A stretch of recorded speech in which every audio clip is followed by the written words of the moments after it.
यह प्रोग्राम आप सबके लिए फ़ायदेमंद है जो कलीसिया की सेवा के लिए तत्पर रहते हैं। नमस्कार श्रोताओं, आज का हमारा विषय है सच्चे विश्वास का प्रबंधन। जी हाँ, आधारित है तीमुथियुस की किताब अध्याय 1 वचन 1 से 7 पर। प्रिय भाइयों बहनों, आज हम पवित्र शास्त्र की एक अद्भुत और मार्गदर्शक पुस्तक की यात्रा आरंभ कर रहे हैं। जी हाँ, यह है पहला तीमुथियुस।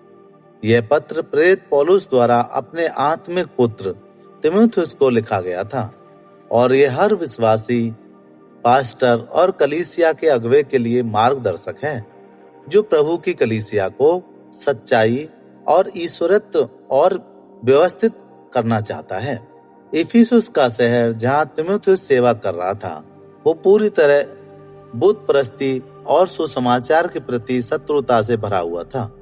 ठीक वैसे ही जैसे आज हमारे भारत के कई क्षेत्रों में, विशेषकर उत्तर प्रदेश में, सुसमाचार प्रचारकों को कठिनाई का सामना करना पड़ता है। लेकिन पौलुस का निर्देश स्पष्ट था।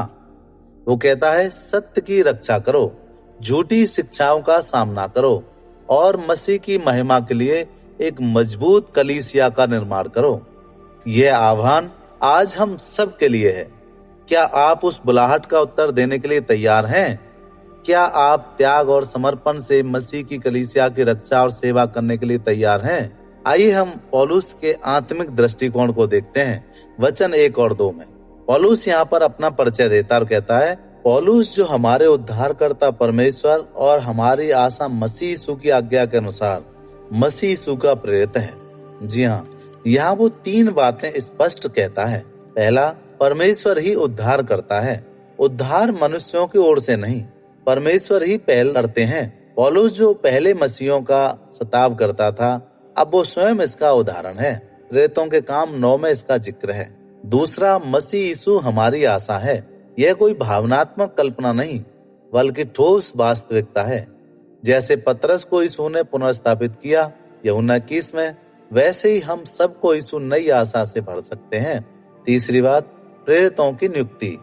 पौलुस प्रेरित इसलिए नहीं बना क्योंकि उसने आवेदन किया, बल्कि परमेश्वर ने उसे चुना। यह उसकी आत्मिक आज्ञाकारिता और बुलाहट को दर्शाता है। तीमुथियुस को वह विश्वास में मेरा सच्चा पुत्र कहता है और यह दर्शाता है कि विश्वास में शिष्यत्व केवल शिक्षा नहीं, जीवन से जीवन का संपर्क है।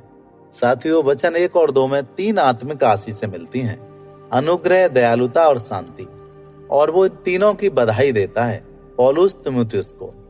अनुग्रह में वो कहता है, वह उपहार जो हम प्राप्त करने के योग्य नहीं है, फिर भी परमेश्वर हमें देते हैं। अनुग्रह का यही मतलब है साथियों। जी हाँ, दया, वह दंड जो हम योग्य हैं, फिर भी परमेश्वर हमें उससे बचा लेते हैं। शांति, हमारे और परमेश्वर के बीच रिलेशनशिप जो बहुत गहराई से उत्पन्न होता है।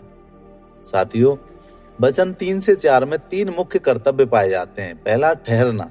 पौलुस कहता है, इफिसुस में ही रहो। यह स्थिरता का आह्वान है। जब परिस्थितियां कठिन हो, तब भी अपने स्थान पर स्थिर रहना। आज भी हम विरोध या उपेक्षा का सामना करें, हमें निष्ठा से अपनी सेवा में टिके रहना है। दूसरा है सच्चा निर्देश देना।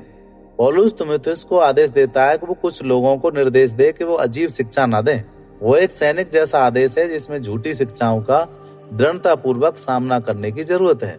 आज पास्टर और शिक्षक इस सत्य को साहस पूर्वक सिखाएं और झूठ को नकारें।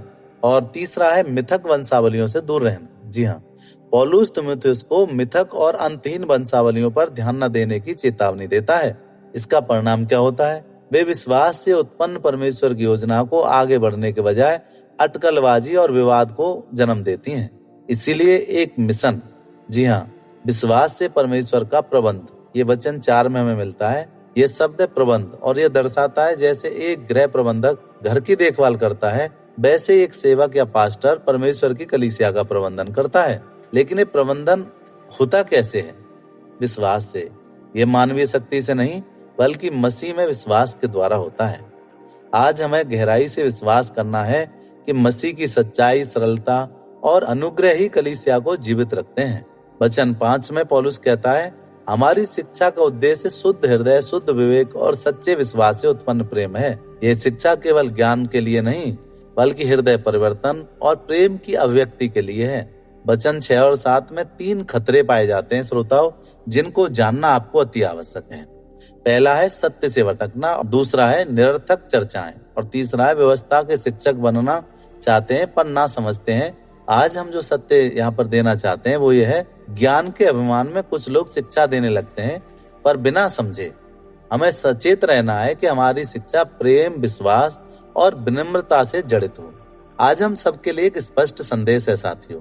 क्या आपने यीशु को अपने व्यक्तिगत उद्धारकर्ता और आशा के रूप में अपनाया है? क्या आपका जीवन मसीह के लिए समर्पित है जैसे पौलुस का था? क्या आप किसी और के विश्वास निर्माण में योगदान दे रहे हैं? क्या आपके जीवन में एक तीमुथियुस है? भाइयों बहनों, आज जब परमेश्वर आपको बुला रहा है, चाहे एक आप पास्टर हो, चाहे सेवक हो या फिर हो सामान्य विश्वासी, उस बुलाहट को सुनिए। दृढ़ता, सच्चाई और प्रेम से भरकर एक ऐसी कलीसिया का निर्माण करें जो विरोधों के बावजूद मसीह की महिमा को प्रकट करे। आइए प्रार्थना करें।